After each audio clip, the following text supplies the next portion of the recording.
Hello friends, welcome to my channel जहां हम सीखेंगे कॉमर्स एक बहुत ही मजेदार और आसान तरीके से।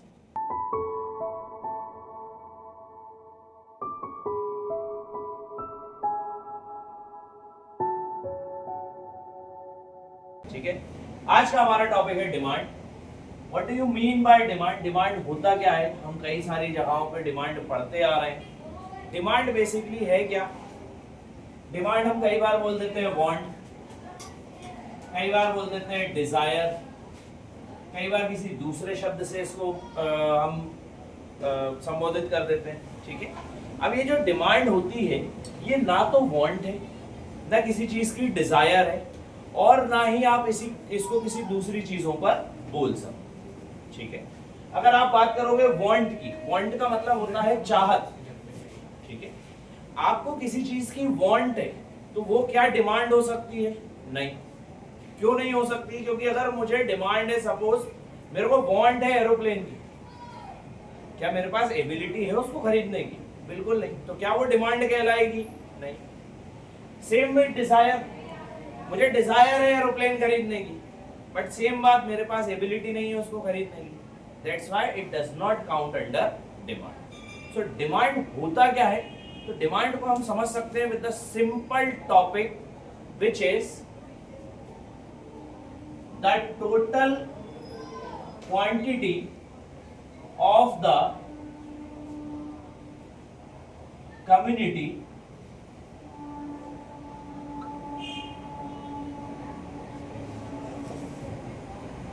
the total quantity of a commodity which a particular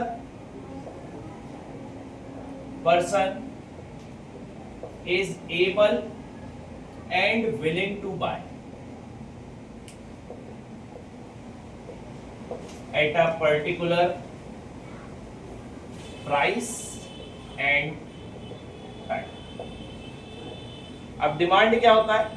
demand मतलब वो total quantity of a commodity जो कि एक पर्टिकुलर पर्सन किसी चीज को चाह रहा है, उसकी विलिंगनेस है उसको खरीदने की, प्लस उसके पास एबिलिटी भी होनी चाहिए उसको खरीदने की। मतलब विलिंगनेस तो चाहिए ही चाहिए। सपोज मुझे अगर ये पेन चाहिए तो मुझे इसकी चाहत तो होना ही चाहिए, विलिंगनेस तो होनी ही चाहिए, साथ में मेरे पास एबिलिटी होनी चाहिए, मेरे पास औकात होनी चाहिए उसको खरीदने की। देन दैट सच कमोडिटी की क्वांटिटी क्या कहलाएगी? आपकी डिमांड कहलाएगी। ठीक है, तो डिमांड में क्या चाहिए? सबसे पहली चीज total quantity of a commodity चाहिए सर, एक कमोडिटी होनी चाहिए। दूसरा, एक पर्टिकुलर पर्सन की होनी चाहिए। अब जरूरी नहीं है पर्टिकुलर पर्सन की हो, मार्केट की भी हो सकती है, वो एक अलग मैटर है, वो अपन बाद में पढ़ेंगे। ये इस चीज को अभी हटाइए। तो एक तो total quantity of a commodity होनी चाहिए, दूसरा उसकी एबिलिटी होनी चाहिए, उसके पास क्षमता होनी चाहिए उस चीज को खरीदने की, तीसरा विलिंगनेस होनी चाहिए, चाहत होनी चाहिए उसको खरीदने की। अब सपोज मान लो मेरे पास 10 रुपए है और मैं 10 रुपए वाला पेन खरीद भी सकता हूँ, लेकिन विलिंगनेस नहीं है ना खरीदने की। अब विलिंगनेस नहीं है तो वो डिमांड नहीं कहलाएगी। So there should be ability and willingness both, कि आपकी एबिलिटी भी होनी चाहिए और आपकी विलिंगनेस भी होनी चाहिए उसको खरीदने की। देन दैट सच, और एक पर्टिकुलर प्राइस और टाइम पर। ये नहीं कि फ्यूचर में खरीदेंगे, फ्यूचर में खरीदोगे is not a demand, at a time, at a particular period of time, अभी के समय पर। ठीक है, सो अभी आपके पास अगर किसी भी चीज को खरीदने की क्वांटिटी, उसका प्राइस पर अगर आपके पास विलिंगनेस है और एबिलिटी है खरीदने की, then that particular thing is known as demand. अगर सीधे शब्दों में बोला जाए तो demand is a quantity of a commodity which a particular person is willing and able to buy. एक पर्टिकुलर पर्सन जो भी क्वांटिटी ऑफ अ कमोडिटी चाहत कर रहा है खरीदने की और उसके पास उसको खरीदने की एबिलिटी भी है, उस चीज को हम क्या बोलते हैं? डिमांड बोलते हैं। ठीक है, अब डिमांड दो प्रकार की होती है। कौन कौन सी? डिमांड को हमने बांट दिया है टू टाइप्स में, individual demand and market demand. अगर एक पर्टिकुलर पर्सन के डिमांड की बात करूं, सपोज मैं मेरी डिमांड की बात कर रहा हूं, मैं आपके पर्टिकुलर पर्सन की डिमांड की बात कर रहा हूं, मैं आपकी बात कर रहा हूं, आपकी बात कर रहा हूं, आपकी बात कर रहा हूं। अगर मैं पर्टिकुलर पर्सन की बात कर रहा हूं, then it is known as individual demand. अगर हम सबके डिमांड की बात कर रहा हूं, जितने यहाँ पे 30-40 लोग बैठे हुए हैं, सबके अगर पर्टिकुलर डिमांड की बात कर रहा हूं, it is known as market demand. ठीक है, मेरे को इस पेन की क्या डिमांड है, क्या विलिंगनेस है और क्या एबिलिटी, इंडिविजुअल डिमांड। हम सबको कितनी एबिलिटी और विलिंगनेस है खरीदने की, मार्केट डिमांड। ठीक है, तो एक पर्टिकुलर पर्सन की demand is known as individual demand और हम सबकी demand is known as market demand. ये समझ आया? डिमांड क्या होती है, इंडिविजुअल डिमांड क्या होती है और मार्केट डिमांड क्या होती है। ठीक है, ये था टॉपिक। इसके बाद आते हैं what are the factors which can affect individual demand and market demand. वो कौन कौन से फैक्टर है जो कि इंडिविजुअल और मार्केट डिमांड को अफेक्ट कर सकते हैं, चेंज कर सकते हैं। ऐसे कई सारे फैक्टर्स हैं। ठीक है, ध्यान रखना, डिमांड को चेंज करने के लिए हमारे पास मार्केट डिमांड और इंडिविजुअल डिमांड को चेंज करने के लिए 8 डिटरमिनेंट्स। ठीक है, वी आर हैविंग 8 डिटरमिनेंट्स, जिनमें से 5 इंडिविजुअल के हैं और 3 market demand. What are the 5 determinant of individual demand? पहला, price of the commodity। उस कमोडिटी की प्राइस कम होगी, डिमांड ज्यादा करूंगा, प्राइस ज्यादा होगी, डिमांड कम करूंगा। ये लॉ ऑफ डिमांड है, ये अभी अपन आगे पढ़ेंगे। ठीक है, तो प्राइस ऑफ अ कमोडिटी, किसी भी कमोडिटी की प्राइस उसकी डिमांड को इफेक्ट कर सकती है। Second, price of related goods. Related goods की बात करें तो हमारे पूरे इकोनॉमिक्स में 2 रिलेटेड गुड्स, मतलब गुड्स तो कई सारे हैं, हम हमारे हिसाब से 2 प्रकार के गुड्स पढ़ेंगे, which is substitute and complementary. Substitute goods क्या होते हैं? ऐसे गुड्स जिनको आप एक के बजाय दूसरे को यूज कर सकते हो, सब्स्टिट्यूट गुड्स। आपको टी पीनी थी, उसकी प्राइस बढ़ गई, आप कॉफी पे शिफ्ट हो गए, substitute goods. T and coffee, chips and Kurkure, ये सब क्या है? Substitute goods. आपको खाना कुछ एक था, आप दूसरे पे, अगर आपको वो नहीं अवेलेबल हो पा रहा, आप दूसरे पे चले गए, सब्स्टिट्यूट गुड्स। कॉम्प्लीमेंट्री गुड्स, एक के साथ ही आप दूसरे को यूज कर सकते हो, complementary goods. Bread and butter, jam and butter, ये क्या है? Complementary goods. बटर आप ऐसे तो खा नहीं लो, ब्रेड भी सूखी नहीं खा सकते, तो ब्रेड और बटर साथ में यूज कर सकते हो। तो दीज आर कॉम्प्लीमेंट्री गुड्स। तो 2 प्रकार के गुड्स होते हैं, सब्स्टिट्यूट एंड कॉम्प्लीमेंट्री गुड्स। अब यहाँ पे डिमांड कैसे इफेक्ट करती है कि अगर आपका गुड एक्स है और इसका कोई सब्स्टिट्यूट गुड है, अपन मान लेते हैं कि आपका गुड है चिप्स और एक आपका सब्स्टिट्यूट गुड है विच इज अपन मान लेते हैं कि कोई कुरकुरे। ठीक है, तो अगर चिप्स की प्राइस कम हुई तो अपनी डिमांड बढ़ जाएगी, पहले वाले में अपन ने पढ़ा ही। तो आपकी अगर डिमांड बढ़ जाएगी तो लोग आपके सब्स्टिट्यूट गुड की डिमांड क्या कर देंगे? कम कर देंगे। लोग फिर कुरकुरे कम खरीदेंगे ना, आपका जो भी सब्स्टिट्यूट गुड है उसको क्या हो जाएगी? उसकी डिमांड कम हो जाएगी। सेम, अगर मैं मेरे गुड की प्राइस बढ़ाऊंगा तो मेरे गुड की डिमांड क्या हो जाएगी? कम हो जाएगी, और मेरे गुड्स का जो सब्स्टिट्यूट गुड है उसकी डिमांड क्या हो जाएगी? बढ़ जाएगी। And then there is complementary goods. Complementary goods क्या होते हैं? जो एक के साथ एक यूज हो।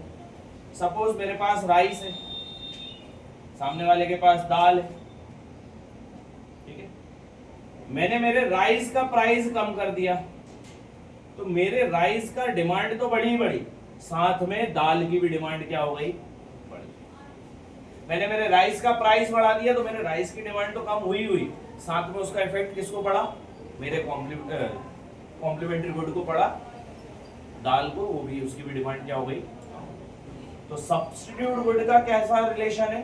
There is a inverse relationship. ठीक है, सब्स्टिट्यूट गुड्स में कैसा रिलेशनशिप होता है? Inverse relationship. और कॉम्प्लीमेंट्री गुड्स में कैसा रिलेशनशिप होता है? Direct relationship. एक बढ़ेगा तो दूसरा भी बढ़ेगा। Third is income. किसी पर्सन की इनकम बढ़ रही है, इनकम बढ़ेगी तो परचेसिंग पावर बढ़ेगी, परचेसिंग पावर बढ़ेगी तो डिमांड भी बढ़ जाएगी। इनकम कम हो रही है, परचेसिंग पावर भी कम होगी, डिमांड भी कम हो जाएगी। ठीक, then fourth one, taste and preference. मेरा टेस्ट ऑफ प्रेफरेंस चेंज हो गया। पहले मैं चिप्स खाना ज्यादा मैंने करता था, अब मैंने टेस्ट चेंज करके मैं चिप्स की जगह कोई हेल्दी फूड पे चला गया। अब हेल्दी फूड पे गया तो उसकी डिमांड बढ़ गई और मेरे चिप्स की डिमांड क्या हो गई, कम हो गई। तो टेस्ट एंड प्रेफरेंस के कारण भी डिमांड पे इफेक्ट पड़ सकता है, individual demand. And last one is change in price in future. Future में प्राइस चेंज हो सकता है, इस वजह से मैंने अभी डिमांड बढ़ा दी या कम कर दी। सपोज मान के चलो कि मेरे घर पे अभी पता चला कि भैया हो सकता है इस बार जो ऑनियन है या प्याज जो है उसकी खेती बहुत खराब हो गई, तो फ्यूचर में ऑनियन के प्राइसेस बढ़ जाएंगे क्योंकि उसका सप्लाई कम है। अब उसके फ्यूचर में प्राइसेस बढ़ सकते हैं, तो मैंने क्या कर दिया, यार अभी खरीद के रख लेते हैं स्टॉक, अभी मैंने उसकी डिमांड बढ़ा दी। ऐसा ही मेरे को पता चला कि हो सकता है शायद फ्यूचर में गोल्ड के प्राइसेस कम हो जाए। अगर फ्यूचर में गोल्ड के प्राइस कम होंगे तो मैं अभी थोड़ी खरीदूंगा उसको, तो अभी गोल्ड की डिमांड क्या हो जाएगी, कम हो जाएगी। It is known as change in price है। तो ये 5 ऐसे डिटर्मिनेंट है जो इफेक्ट करते हैं किसको, इंडिविजुअल डिमांड। सबसे पहला change in price in commodity, आपकी प्राइस में चेंज होना, प्राइस बढ़ेगी डिमांड कम हो जाएगी, प्राइस कम होगी डिमांड बढ़ जाएगी। प्राइस ऑफ रिलेटेड गुड्स, दोनों related goods substitute and complementary. Substitute goods के साथ कैसा रिलेशन है, इनवर्स रिलेशन है। आपकी गुड की वैल्यू कम हो रही है, आपकी गुड की प्राइस कम हो रही है, तो आपका जो सब्स्टिट्यूट है उसकी डिमांड बढ़ जाएगी। देन कॉम्प्लीमेंट्री, डायरेक्ट रिलेशन है, आपकी डिमांड बढ़ रही है तो आपके कॉम्प्लीमेंट्री की भी डिमांड बढ़ेगी, आपकी डिमांड कम हो रही है तो कॉम्प्लीमेंट्री गुड्स की भी डिमांड कम हो जाएगी। सब्स्टिट्यूट में उल्टा होगा। इनकम, आपकी इनकम बढ़ रही है देन ऑटोमेटिकली आप डिमांड भी बढ़ा दोगे क्योंकि आपकी परचेसिंग पावर बढ़ जाएगी। आप पहले 10,000 खरीद रहे थे, 10,000 के हिसाब से पैसा खर्च कर रहे थे, अब आप 1 लाख कमा रहे हो तो 1 लाख के हिसाब से पैसा खर्च करो। ठीक है, this is known as income. Then taste and preference, आपका टेस्ट एंड प्रेफरेंस चेंज होगा तो जिस भी जगह चेंज हुआ है उसकी डिमांड बढ़ा देगा और जहां से चेंज हुआ है उसकी डिमांड कम कर देगा। आप पहले सभी लोग चिप्स खाते थे, अब आप हेल्दी फूड पे चले गए हो, तो चिप्स खाने, अगर आप हेल्दी फूड पे चले गए तो चिप्स की डिमांड कम हो गई और हेल्दी फूड की डिमांड बढ़ गई। And last one is change in price in future. अगर फ्यूचर प्राइस में आपको ऐसे आसान है कि फ्यूचर में इस पर्टिकुलर कमोडिटी का प्राइस बढ़ सकता है, तो अभी रिसेंट में आप इसकी डिमांड क्या कर दोगे, बढ़ा दोगे। और फ्यूचर में अगर इसका प्राइस कम हो सकता है तो अभी रिसेंट में भी आप इसका प्राइस क्या डिमांड क्या कर दोगे, कम कर दोगे। These are 5 determinant of individual. फिर आते हैं मार्केट डिमांड पे। तो मार्केट डिमांड के 3 ही कंपोनेंट है जिससे चेंज हो सकती है मार्केट डिमांड। सबसे पहला season and weather. Season change हो गया, डिमांड कम हो जाएगी किसी भी चीज की। लाइक अभी दिवाली निकली, पटाखों की डिमांड क्या हो जाएगी, कम हो जाएगी। दिवाली जब थी तो नए कपड़े, पटाखे या कोई भी अदर प्रोडक्ट जो भी दिवाली में यूज हो सकता था, पेंट, इनकी डिमांड क्या हो गई थी, बढ़ गई। तो सीजन और वेदर के चेंज होने की वजह से क्या हो जाता है, डिमांड कम या ज्यादा हो जाती है। अगर आपसे अभी कोई बोलेगा कि आप जाके लोअर या कैपरी खरीद के लेकर आओ, तो आप खरीदोगे क्या, नहीं। क्यों, क्योंकि ये सब कैसे प्रोडक्ट है, समर में खरीदने वाले प्रोडक्ट। आपको कोई भरी गर्मी में बोलेगा कि जाओ जैकेट खरीद लाओ, तो आप उसकी डिमांड करोगे क्या, नहीं करोगे। क्यों नहीं करोगे, क्योंकि उस समय उसका काम ही नहीं। It is known as season and weather. Season and weather के बाद आता है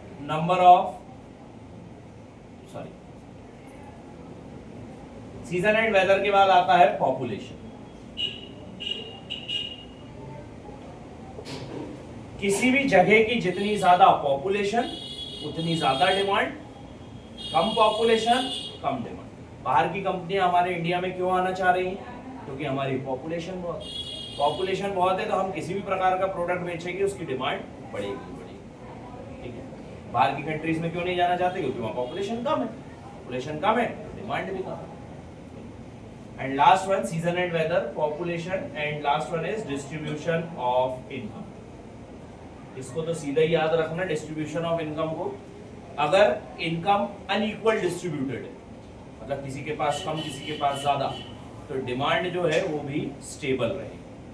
अगर इनकम एक सी बटी हुई, हम सबके पास 1-1 लाख रुपए, तो डिमांड बढ़ जाएगी, किसी भी चीज की डिमांड क्या हो जाएगी, बढ़ जाएगी। और हमारे पास अगर अनइक्वल डिस्ट्रीब्यूशन है इनकम का, सपोज मेरे पास 1 लाख है, आपके पास 10,000 है, किसी और के पास 20,000 है, किसी और के पास 2 लाख है, किसी के पास 10 लाख है, किसी के पास बिल्कुल ही पैसे नहीं है, तो हमारी डिमांड क्या रहेगी, कंट्रोल में रहेगी या कम रहेगी। इक्वल डिस्ट्रीब्यूशन है इनकम का, डिमांड जो है वो क्या हो जाएगी।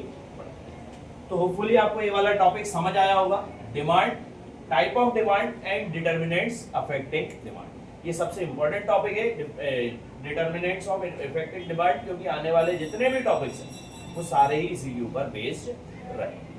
So thank you so much. Please subscribe.